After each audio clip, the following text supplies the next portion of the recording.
How was your Master of Wine process and the whole examination and studying? So for anyone who goes through the process, they'll have a bit of a different story.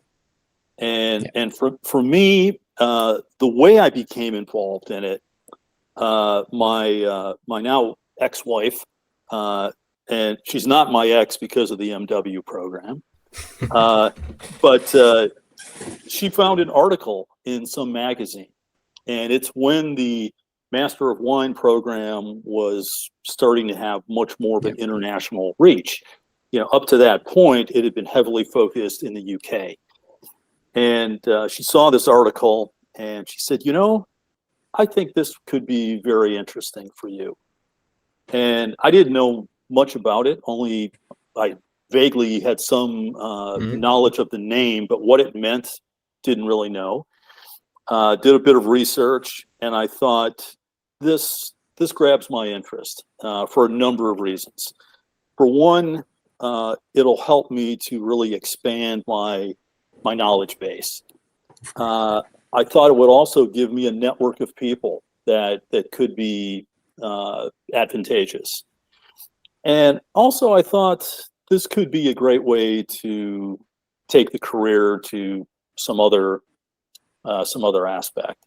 So that's really my motivation to get started.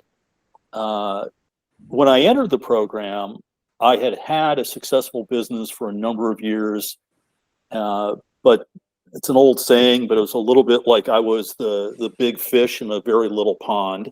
Mhm.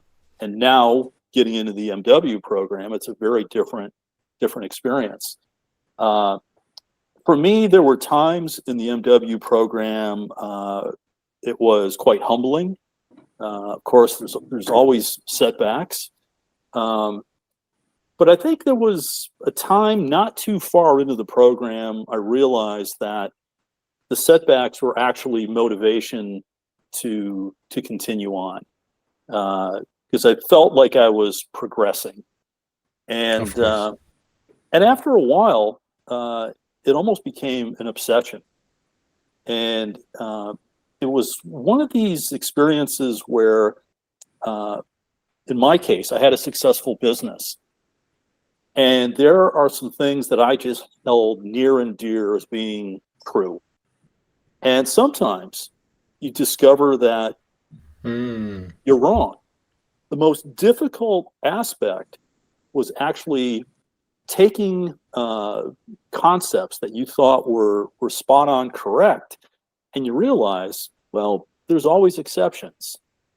Yeah. And for me, that meant, okay, you're starting to have more of a broader lateral view of the wine world, which I thought was kind of cool. Thanks for watching this video. You can watch the full podcast episode by clicking here, or watch another interesting video by clicking here. Let's continue the discussion in the comment section and see you in the next one.